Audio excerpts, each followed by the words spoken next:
Salam, hər vaxtınız xeyir olsun. Gəlin belə bir inteqralı hesablayaq. Deyir ki, 0-dan 1-ə qədər kvadrat kök altında 1 çıx x bölünsün x dx belə bir integral verib.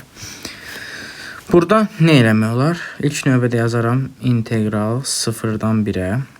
Bunları ayrı-ayrı kökün altına yazaram. Yazaram kvadrat kök altında 1 çıx x bölünsün kvadrat kök altında x və dx. İndi mən burada nə deməli? T deməliyəm. Mən burada kök x-a bir t desəm və hər tərəfi diferensiallasam d kvadrat kök x bərabər olur dt-yə. Kök x-in diferensial olacaq 1 bölünsün 2 kvadrat kök x dx bərabər olacaq dt-yə. İndi buradan dx bölünsün kök x-i tapsam, hər tərəfi 2-yə vuracam. Daha doğrusu bu dx yox, dt.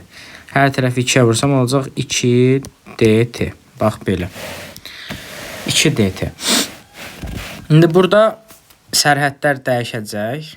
Gəlin yazaq. Deməli, integral kök altında deməli 1 çıx x. Mən nə dedim? Kök x-a t dedim. Kvadrat kök x t-dirsə, hər tərəf kvadrata yüksəlsəm, t kvadratı bərabər olacaq x-a. Deməli, x-in yazacağım t kvadratı. 1 çıx t kvadratı bölünsün. Kök x t-dir.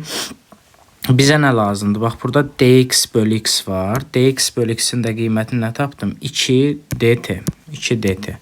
Deməli, mən bunu yazacağım ki, 1 çıx t kvadratı, 2-ni də integral qarşısına atıram və burada yazıram dt.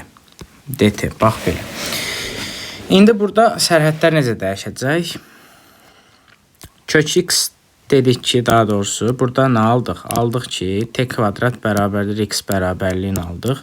X-a 0 verəndə, x bərabər 0 olanda, t bərabər olur 0-a.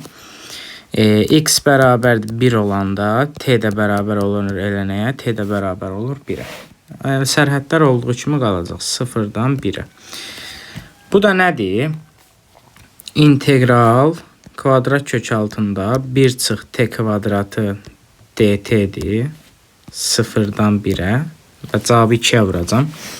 Bu da nədir? Bu da arcsinus t üzərinə əlinsin, t vurulsun, kvadrat kök altda 1 çıx t kvadratı böl 2 böl 2. Və bir də qarşıda bu 2 var idi deyə böl 2 artıq olmayacaq.